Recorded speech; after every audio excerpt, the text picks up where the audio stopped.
Hello students, ये हमारे नए चैनल रूट बेस्ड एजुकेशन में आपका स्वागत है। इसमें आपको करवाया जाएगा करंट अफेयर्स जो बिल्कुल लेटेस्ट है और आने वाले एग्ज़ाम के लिए काफ़ी ज़्यादा हेल्पफुल होगा।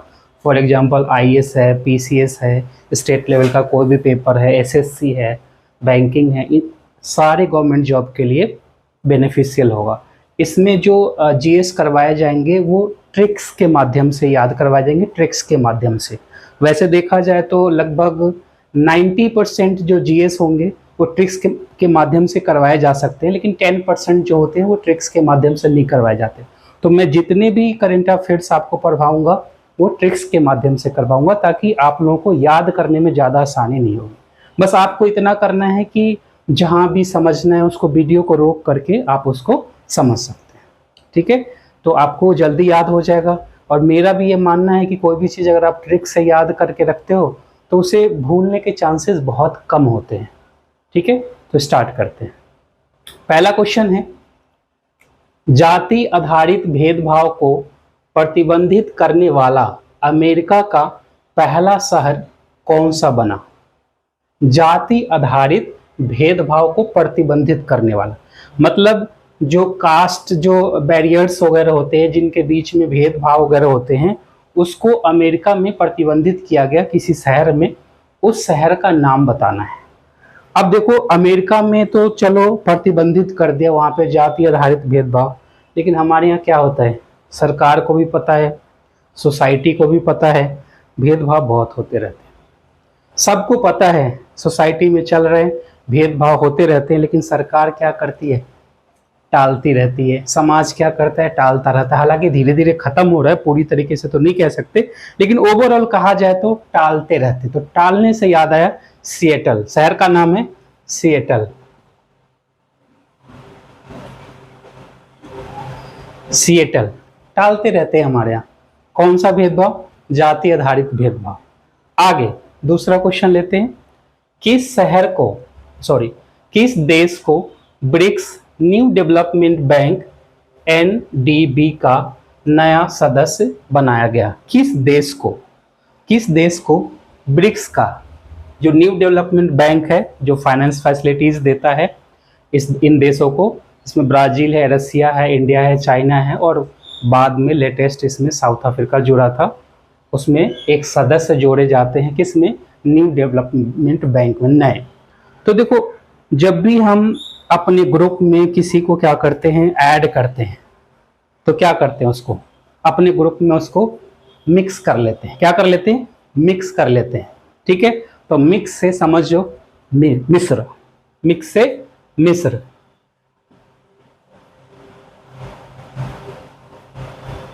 ठीक है। यानी ग्रुप में अब आप किसी को ऐड करते हो, किसी मेंबर को, तो क्या करते हो, उसको मिक्स कर लेते हो, ओके। तो मिक्स से याद होगा मिस्र, मिक्स से याद होगा मिस्र।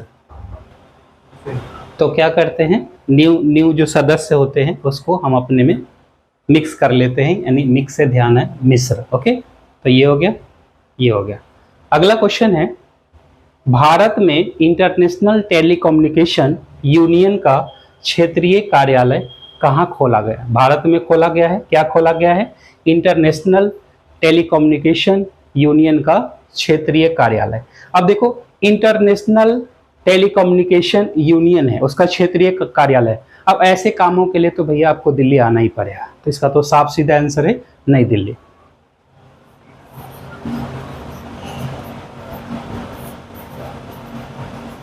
नई दिल्ली, ठीक है, इसका आंसर है नई दिल्ली। आगे की बात करते हैं। अगला क्वेश्चन, प्रदीप सरकार का निधन 24 मार्च 2023 को हो गया, वह क्या थे? अब यहां पे है प्रदीप सरकार। क्या है? प्रदीप सरकार। अब देखो, सरकार की कोई भी योजनाएं होती है, उसको दिया जलाने का काम, मतलब दीप जलाने का काम, पब्लिक तक पहुंचाने का काम कौन करती है? तो आजकल देखते ही हो, फिल्म के माध्यम से इन सब चीज़ों को आगे बढ़ाया जाता है ताकि जल्दी पब्लिक तक पहुंच सके। जैसे एग्जांपल में दूं, टॉयलेट एक प्रेम कथा मोदी जी ने लाया था, स्वच्छ भारत अभियान, उसके तहत अब उन्हीं से एक तरह से देखा जाए तो उन्हीं से प्रेरित होकर के ये मतलब मूवीज़ बनाई गई थी। टॉयलेट एक प्रेम कथा, ताकि पब्लिक में जल्दी से जल्दी जागरूकता आ जाए। तो सरकार की चीज़ों को जागरूक करने का काम कौन करती है? फिल्म इंडस्ट्री करती है। तो इसका आंसर होगा फिल्म निर्देशक। फिल्म निर्देशक, ठीक है। अगला क्वेश्चन है, किस राज्य के पूर्व राज्यपाल ओपी कोहली का निधन 20 फरवरी 2023 को हो गया? यानी आपको राज्य का नाम बताना है, उस राज्य का नाम बताना है जहाँ के पूर्व राज्यपाल थे ओपी कोहली और जिनका निधन हो गया। अब निधन हो गया, और निधन का हिंदी में दूसरा वर्ड्स क्या होता है? तो गुजर जाना। निधन को क्या कहते हैं हमारी आम बोलचाल की भाषा में? कि वो गुजर गए। और गुजर गए से क्या ध्यान है? गुजरात। इसका आंसर होगा गुजरात।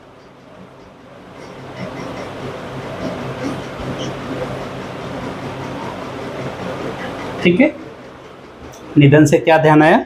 गुजरात। यानी वो ओपी कोहली जो थे वो पूर्व राज्यपाल, वो कहाँ के थे? गुजरात के।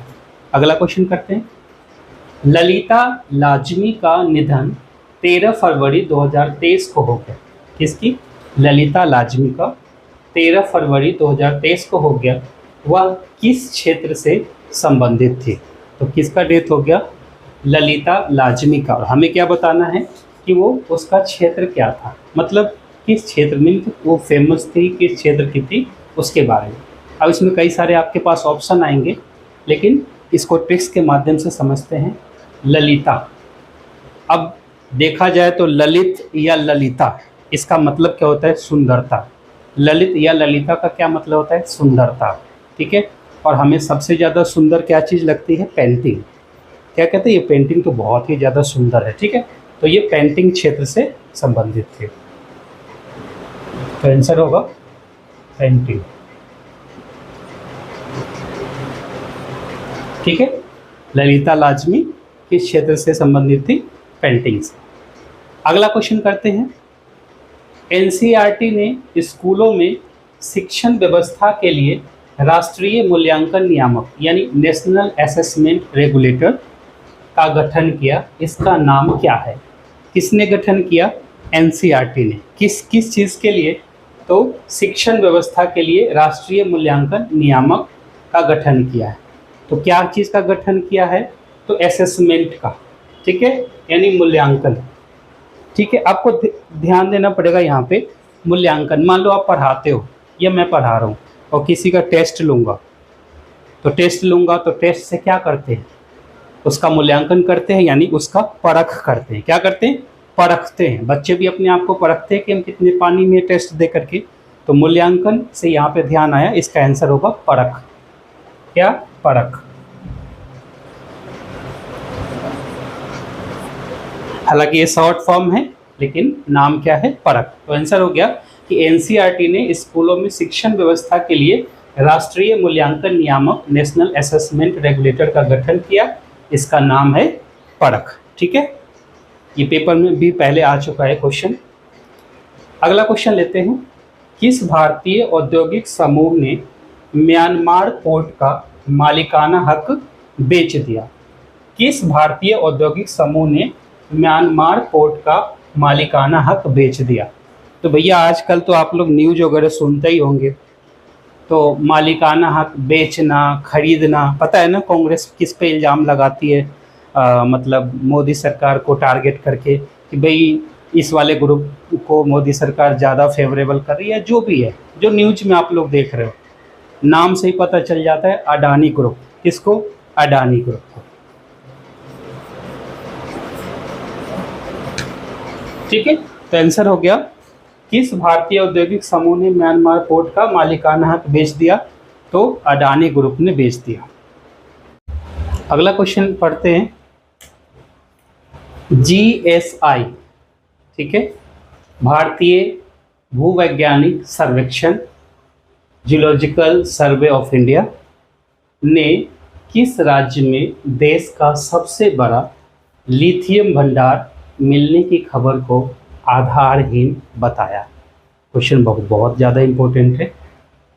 यानी जूलॉजिकल सर्वे ऑफ इंडिया ने किस राज्य में देश का सबसे बड़ा लिथियम भंडार मिलने की खबर को क्या किया, आधारहीन बता दिया। यानी ये करती है कि कोई भी चीज़ें जो है ये यहाँ पे मेटल वगैरह है मिलती है उसके बारे में बताती है, और उसने ये बताया है कि वो आधारहीन है। तो आपको नाम बताना है कि किस राज्य में, ठीक है। अब इस पूरे लाइन में सबसे ज़्यादा बेस वाला यानी वजन वाला वर्ड्स कौन सा दिखता है, तो ये है आधारहीन। क्यों? इसकी वजह से पूरी चीज़ें खराब हो रही है। इतना बड़ा लिथियम भंडार की अफवाहें फैली थी लेकिन जीएसआई ने क्या किया है, उसको आधारहीन कर दिया है। कौन सी बात आधारहीन होती है, बेसलेस होती है? तो जो कान में एक दूसरे को कहते हैं, जो राज की बातें होती है जिस पर लोग जल्दी यकीन नहीं करते, तो राज की बातें क्या होती है, आधारहीन कई बार हो जाती है। उसको कुछ कह दिया, उसने उसमें कुछ मिला करके आगे कुछ और प्रोड्यूस कर दिया यानी इस तरह से बातें फैलती चली जाती है, आधारहीन हो जाती है, यानी राज की बातें। और राज से ध्यान आता है राजस्थान, यानी आंसर होगा इसका राजस्थान यानी लिथियम के जो भंडार है वो राजस्थान में मिले थे, अफवाहें फैली थी, लेकिन जूलॉजिकल सर्वे ऑफ इंडिया ने क्या किया, इसको आधारहीन बताया। अगला क्वेश्चन पढ़ते हैं वर्ष 2022 के नोबेल शांति पुरस्कार विजेता का नाम बताइए जिन्हें बेलारूस में मार्च 2023 में 10 साल कैद की सजा सुनाई गई। नाम बताना है जिसको 2022 में नोबेल शांति पुरस्कार मिला था, ठीक है, लेकिन जो बेलारूस में उसको 10 साल कैद की सजा किसी बात पे सुनाई गई थी। काफ़ी इंपॉर्टेंट क्वेश्चन है, 10 साल कैद की सजा। आज इसको ट्रिक से करते हैं। हालांकि इनके नाम थोड़े हार्ड होते हैं, उस जगह के लोगों के नाम थोड़े हार्ड होते हैं, आपको पता है किस टाइप के नाम होते हैं, लेकिन इसको हम ट्रिक से करेंगे। कैसे करते हैं? 10 साल कैद की सज़ा होती है। मान लो किसी को 10 साल की कैद की सज़ा हो जाती है तो क्या होता है, 10 साल के लिए मौज मस्ती सब लेस हो जाती है। क्या हो जाती है? लेस हो जाती है, ख़त्म हो जाती है। तो लेस से ध्यान आया एलएस, उसका नाम था एलएस।